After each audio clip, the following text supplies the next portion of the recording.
Reformation in England. Martin ലൂതറാണ് reformation മൂവ്മെൻറ്റിൽ തുടക്കമിടുന്നത്. But that was in Germany. ഇംഗ്ലണ്ടിൽ ഇതുപോലെ റീഫോർമേഷൻ മൂവ്മെൻറ്റിന് തുടക്കമിടുന്നത് ജോൺ വൈക്ലിഫ് ആയിരുന്നു. A pioneer who tried to reform the England was John Wycliffe. ഇദ്ദേഹം പോപ്പിനെതിരെയായിട്ടും ചർച്ചിനെതിരെയായിട്ടും ചർച്ചുമായി ബന്ധപ്പെട്ട ഓർഗനൈസേഷനെതിരായിട്ടും സംസാരിച്ചു തുടങ്ങി. പക്ഷേ മാർട്ടിൻ ലൂതർ ക്രിയേറ്റ് ചെയ്ത പോലുള്ള ഒരു പബ്ലിക് മാസ് മൂവ്മെൻറ്റ് ക്രിയേറ്റ് ചെയ്യുവാൻ ഇദ്ദേഹത്തിന് സാധിച്ചില്ല. പക്ഷേ ഇദ്ദേഹത്തിൻ്റെ വാക്കുകൾ പബ്ലിക്കിനിടയിൽ പതിയെ പതിയെ പതിയെ ഒരു മൂവ്മെൻറ്റ് ഉണ്ടാക്കാനുള്ള സാധ്യത കൊണ്ടുവന്നു. His attempt slowly prepared the ground for the future reform of the church. And after that, after such period, more people felt the urgency of such church reform. അങ്ങനെ പിന്നീട് ഹെൻറി എട്ടാമൻ്റെ കാലഘട്ടത്തിലാണ് റീഫോർമേഷൻ, ഇംഗ്ലണ്ടിൽ reformation break out ആവുന്നത്. Okay, അപ്പോൾ ആരാണ് Henry eight and reformation? What is that? അത് start of the 16-ാം നൂറ്റാണ്ടിൽ നമ്മൾ ഇംഗ്ലണ്ടിലേക്ക് നോക്കുന്ന സമയത്ത് അവിടെ ഇപ്പം ക്രിസ്ത്യൻ റിലീജിയൻ ക്രിസ്ത്യാനിറ്റി ആയിരുന്നു. That was entirely Christian country ആയിരുന്നു. കത്തോലിക്ക ചർച്ചായിരുന്നു ആക്ടിവിറ്റീസ് മോൾഡ് ചെയ്തിരുന്നത്. അതുപോലെ തന്നെ ലീഡ് ചെയ്തിരുന്നത് ആരായിരുന്നു? Pope. He was in Rome actually. And all of the religious service were carried out in Latin. Not that point. ഇംഗ്ലണ്ടിൽ സംസാരിക്കുന്ന അല്ലെങ്കിൽ ഇംഗ്ലണ്ടിലെ ഭാഷ ലാംഗ്വേജ് എന്ന് പറയുന്നത് ഇംഗ്ലീഷാണ്, not Latin. The church was a central point in the community where people came together for birth, marriage and funeral. Many people could not read or write. അതിൽ ചർച്ചിലെ ആൾക്കാർക്ക് ഒരുപാട് പേർക്കും അവർക്ക് വായിക്കാനോ എഴുതുവാനോ, ലാറ്റിൻ വായിക്കുവാനോ എഴുതുവാനോ അറിയുന്നുണ്ടായിരുന്നില്ല. പക്ഷേ ചർച്ച് എന്തോ പറയുന്നു അതിനനുസരിച്ച് മുന്നോട്ട് പോകുന്നു, അതിനനുസരിച്ചുള്ള കാര്യങ്ങൾ നടത്തുന്നു, അത്ര മാത്രമേ ഉണ്ടായിരുന്നുള്ളൂ. However, for some people, the Catholic Church was considered old-fashioned and out of date with what people wanted.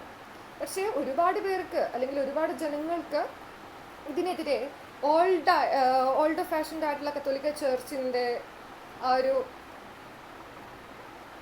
നിയമങ്ങൾക്കെതിരെ അല്ലെങ്കിൽ റിലീജിയസ് തിങ്സിനെതിരെ അതിനെതിരെ സംസാരിച്ചു തുടങ്ങി. Some thought that church did not think that were correct, that misled people and took advantage of their belief in God. The people who did not want the Catholic Church anymore still believed in Christianity, but they wanted a version that more people could understand. And the people who wanted the changes to the Catholic Church were called Protestant. അങ്ങനെയാണ് Protestant എന്നൊരു വിഭാഗം മുതലെടുക്കുന്നത്. ചർച്ചിലെ കറപ്ഷനെതിരെ സംസാരിച്ചു തുടങ്ങിയിലേക്ക് ചർച്ചിലെ ബിഷപ്പുമാരുടെയും clergy പേഴ്സൺസിൻ്റെയും ചർച്ചുമായി ബന്ധപ്പെട്ട ആൾക്കാരുടെ luxurious ലൈഫിനെതിരെ religious people അല്ലെങ്കിൽ അവിടുത്തെ ജനങ്ങൾ സംസാരിച്ചു തുടങ്ങി. അങ്ങനെ the people who did not want the Catholic church anymore still believed in Christianity, but they wanted the version that more people could understand. അങ്ങനെയാണ് ഇവർക്കിടയിൽ നിന്ന് ഒരു പ്രൊട്ടസ്റ്റന്റ് വിഭാഗം അല്ലെങ്കിൽ ഉത്ഭവിക്കുന്നത്. Even though Catholics and Protestants were all Christians, they are all belonging to Christian religion. പക്ഷേ പിന്നീട് ഇവർ തന്നെ പ്രൊട്ടസ്റ്റന്റ് വിഭാഗവും അതുപോലെ തന്നെ കത്തോലിക്ക വിഭാഗവും തമ്മിൽ പരസ്പരം കലഹിച്ചു തുടങ്ങി, പരസ്പരം വധിച്ചു തുടങ്ങി, അല്ലെങ്കിൽ അവർ തമ്മിലുള്ളൊരു it's a kind of conflict വന്നു തുടങ്ങി, mainly because of their disagreement. അങ്ങനെ 1509 ഹെൻറി എട്ടാമൻ he became the king and he married Catherine of Aragon the same year. And ഇദ്ദേഹം ഒരു കത്തോലിക്കൻ വിശ്വാസിയായിരുന്നു. അതുപോലെ തന്നെ he wrote an attack on the leading Protestant Martin ലൂതറിനെതിരായിട്ട് അദ്ദേഹം എഴുതിയിട്ടൊക്കെയുണ്ട്. For attacking Protestantism, he was given the title Defender of the Faith by the Pope. അങ്ങനെ Henry did not have a legitimate son or male hired to be king after he died. അദ്ദേഹത്തിനിടയിൽ ഉണ്ടായിരുന്ന ഒരു പ്രശ്നം എന്താണെന്ന് വെച്ചാൽ പിന്നീട് അദ്ദേഹത്തിൻ്റെ രാജ്യാവകാശം കൈമാറുവാൻ ഒരു mail higher ഉണ്ടായിരുന്നില്ല. ഇദ്ദേഹത്തിൻ്റെ വൈഫ്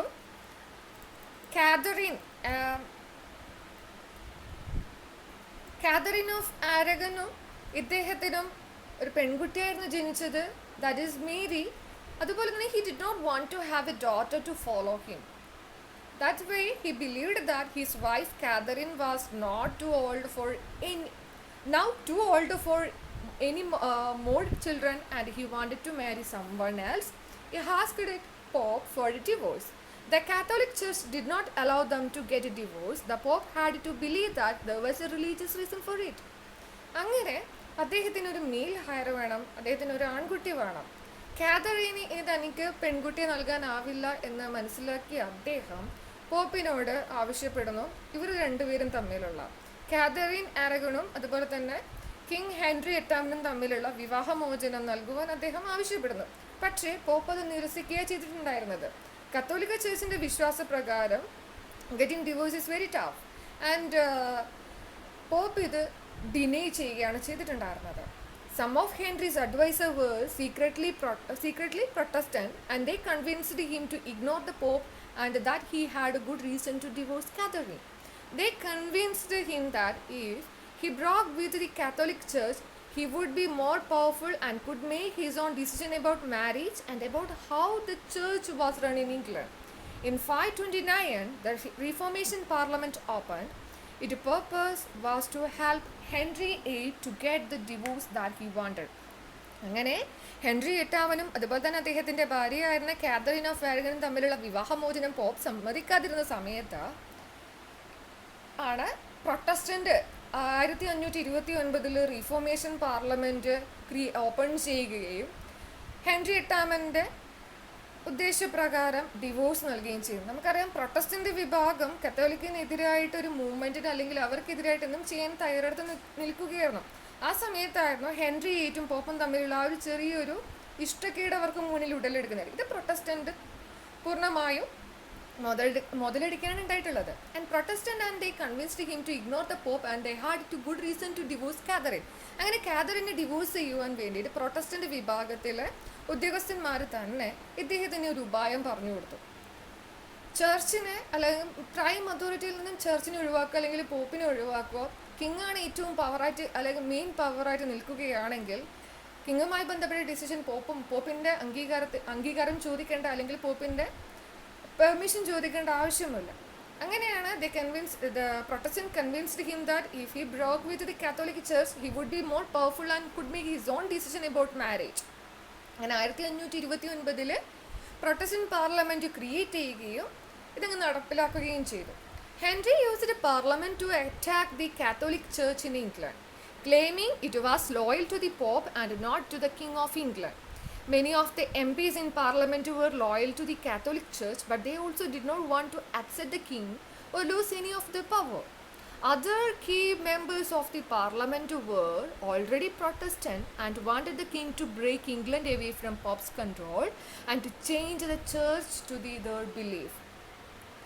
അങ്ങനെ പിന്നീട് ഈ പാർലമെൻറ്റ് മുഖാന്തരം ഹെൻറി എട്ടാമൻ എന്ത് ചെയ്യുന്നു, കത്തോലിക് ചർച്ചിനെതിരായിട്ടുള്ള എല്ലാ മൂവ്മെൻറ്റും അദ്ദേഹത്തിനാൽ തന്നെ അതല്ലെങ്കിൽ അദ്ദേഹത്തിനാൽ തന്നെ സംഭവിക്കുകയായിരുന്നു.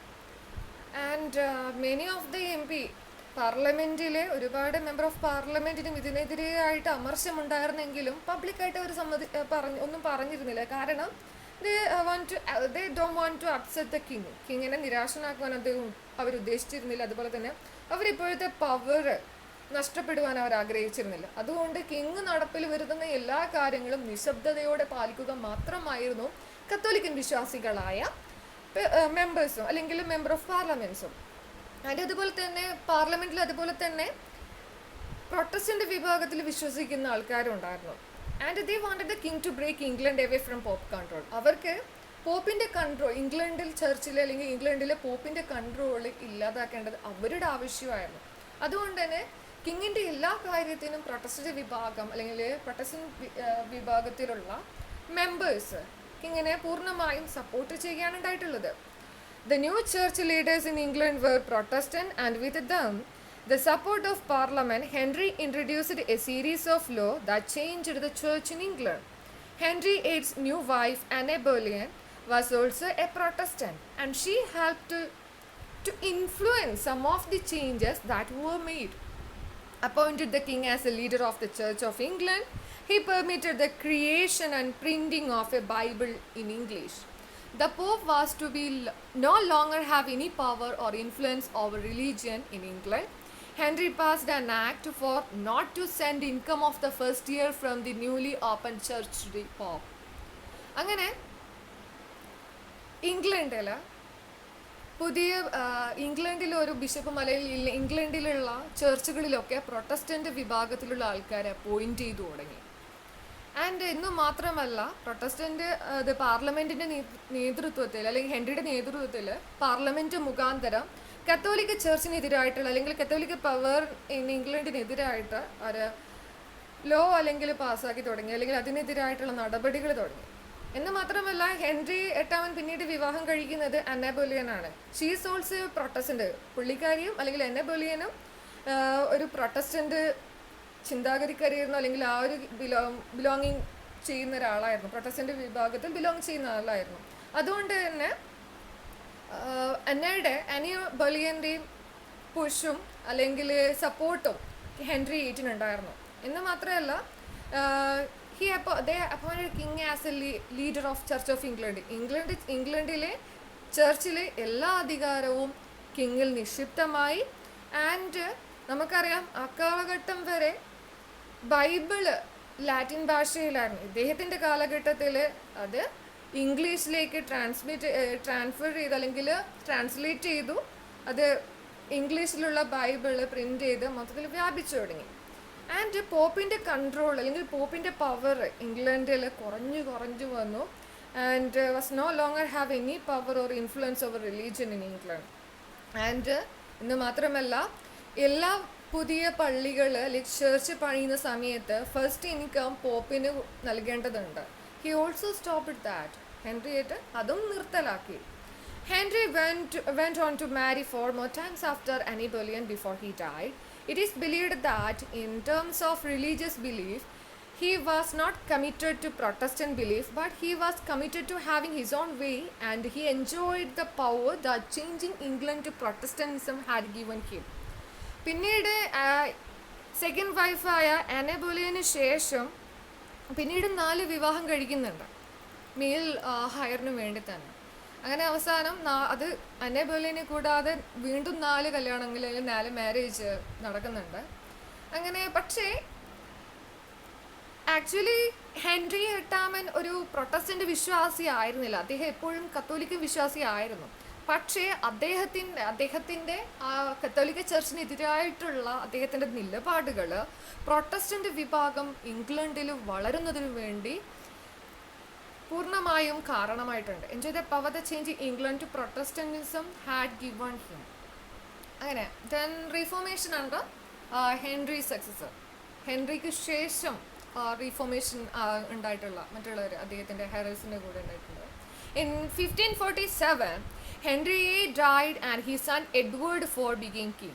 He was only 9 years old when he became king and had a lord to help him. By then, there were many Protestants in Parliament. Edward introduced a more Protestant reform. In 1549, Parliament ruled that priests could get married.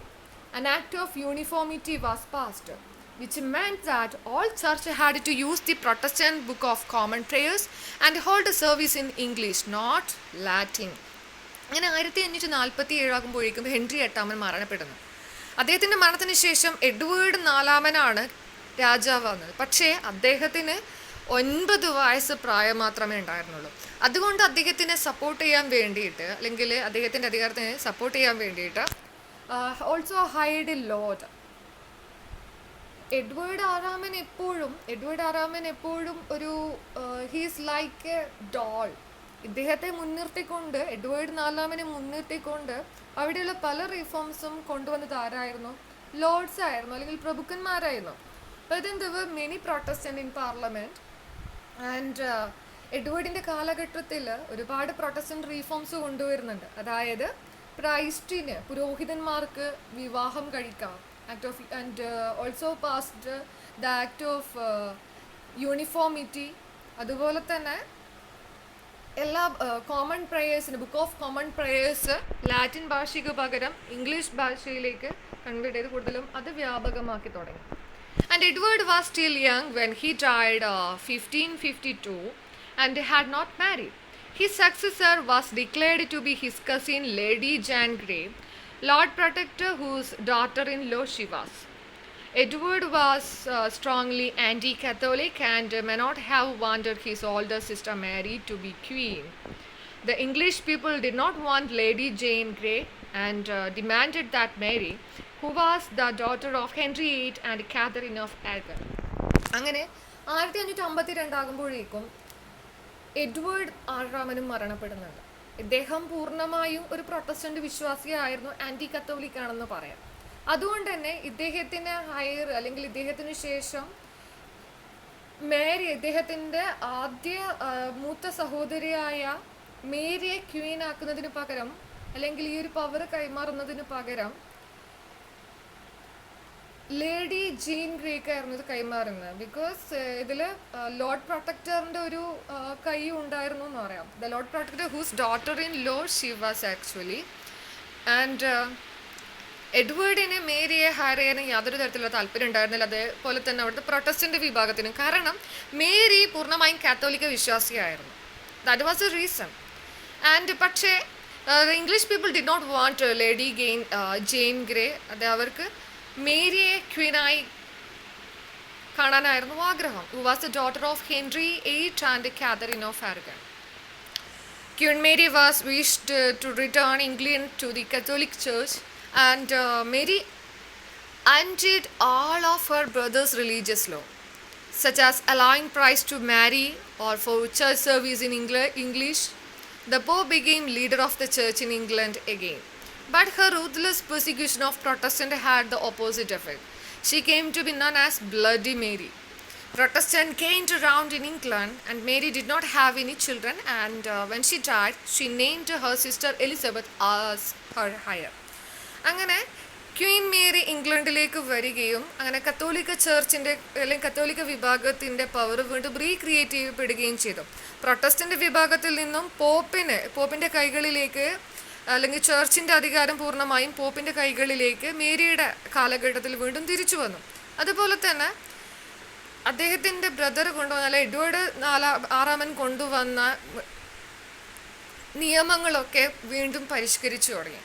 പക്ഷേ മേരിയുടെ Protestant വിഭാഗത്തിനെതിരെയായിട്ടുള്ള നീക്കങ്ങൾ, ruthless persecution of Protestant ഒക്കെ പീപ്പിളുടെ ഇടയിൽ അല്ലെങ്കിൽ ആ ഒരു സൊസൈറ്റിയുടെ ഇടയിൽ മേരിക്ക്, ദ ക്വീൻ മേരിക്ക് ബ്ലഡി മേരി എന്നൊരു പദം അല്ലെങ്കിൽ ബ്ലഡി മേരി എന്നൊരു തലപ്പാവ് കൂടി ചൂടിക്കൊടുക്കുകയുണ്ടായി.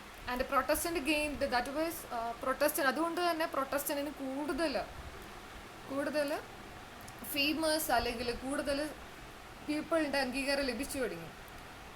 പിന്നീട് മേരിയുടെ മരണശേഷം മേരിക്ക് കുട്ടികളില്ലാത്തത് കൊണ്ട് തന്നെ അദ്ദേഹത്തിൻ്റെ അല്ലെങ്കിൽ ക്വീൻ മേരിയുടെ സഹോദരിയായ എലിസബത്തിനെ അവരുടെ മരണശേഷം ഈ ഹയർ അല്ലെങ്കിൽ ഈ ഒരു അധികാരം ക്രൗണിൻ്റെ പവർ ഹാൻഡ് ഓവർ ചെയ്യുന്നതായിരിക്കും പ്രഖ്യാപിച്ചു. Religious quarrel between Protestant and Catholic became very common. King began to enjoy very extreme power. Mid-parliamentary democracy began to take root in the country, and in literature produced English Bible and the Book of Common Prayer. Effect of Reformation കാരണം ഇംഗ്ലണ്ടിൽ ഉണ്ടായിട്ടുള്ള മറ്റു മാറ്റങ്ങൾ എന്തൊക്കെയാണ്? Reformation കാലഘട്ടത്തിലാണ് Protestant വിഭാഗവും അതുപോലെ തന്നെ കത്തോലിക്ക വിഭാഗവും തമ്മിലുള്ള ആ ഒരു കോൺഫ്ലിക്റ്റ് വല്ലാണ്ടായി. And king began to enjoy very extensive power. കിങ്ങിനെ ഏറ്റവും അറ്റ്മോസ്റ്റ് പവർ എന്ന് ക്രിയേറ്റ് ചെയ്യപ്പെടും. ആരുടെ കയ്യിൽ? കിങ്ങിൻ്റെ കയ്യിൽ അല്ലെങ്കിൽ ക്രൗണിൻ്റെ കയ്യിൽ, മൊണാർക്കിൻ്റെ കൈകളിലേക്ക് ക്രിയേറ്റ് ചെയ്യപ്പെട്ടു. ബിഫോർ ദാറ്റ് പോപ്പായിരുന്നു ഏറ്റവും ഹയർ പവർ എന്ന് പറയുന്നത്. അതുപോലെ തന്നെ മിഡ് പാർലമെൻ്ററി ഡെമോക്രസി തുടക്കമിടുന്നത് അല്ലെങ്കിൽ വേരുറപ്പിക്കുന്നത് ഈ ഒരു കാലഘട്ടത്തിലായിരുന്നു. ഇൻ കേസ് ഓഫ് ലിറ്ററേച്ചർ നോക്കുകയാണെങ്കിൽ ലാറ്റിൻ ഭാഷയിലുണ്ടായിരുന്ന ബൈബിൾ റീഡിംഗ് ഒക്കെ പിന്നീട് എഡ്വേർഡ് നാലാമൻ്റെ കാലഘട്ടത്തിലും ഹെൻറി എട്ടാമൻ്റെ കാലഘട്ടത്തിലും ഒക്കെ ആയിട്ട് ഇംഗ്ലീഷിലേക്ക് ട്രാൻസ്ലേറ്റ് ചെയ്യുകയും പിന്നീട് ചർച്ചുകളിൽ ഇംഗ്ലീഷ് ബൈബിൾ കൂടുതലായിട്ട് വ്യാപകമാക്കാൻ തുടങ്ങി. സ്വാഭാവികമായിട്ടും ലാറ്റിൻ ഭാഷ ആളുകൾക്ക് ഒന്നും മനസ്സിലാവാതിരുന്ന ലാറ്റിൻ ഭാഷയിൽ നിന്നും വേറിട്ട് എല്ലാവർക്കും മനസ്സിലാകുന്ന തദ്ദേശീയരുടെ ഭാഷയായ ഇംഗ്ലീഷിലേക്ക് ചർച്ചിൻ്റെ കാര്യങ്ങൾ വന്നു തുടങ്ങിയപ്പോൾ പീപ്പിളിനിടയിൽ കൂടുതലായിട്ടും റിലീജിയസ് മാറ്ററിനെ പറ്റിയിട്ട് കൂടുതൽ അറിഞ്ഞ് മനസ്സിലാക്കി തുടങ്ങി. Okay, that's first part of the Reformation in England. Okay, thank you.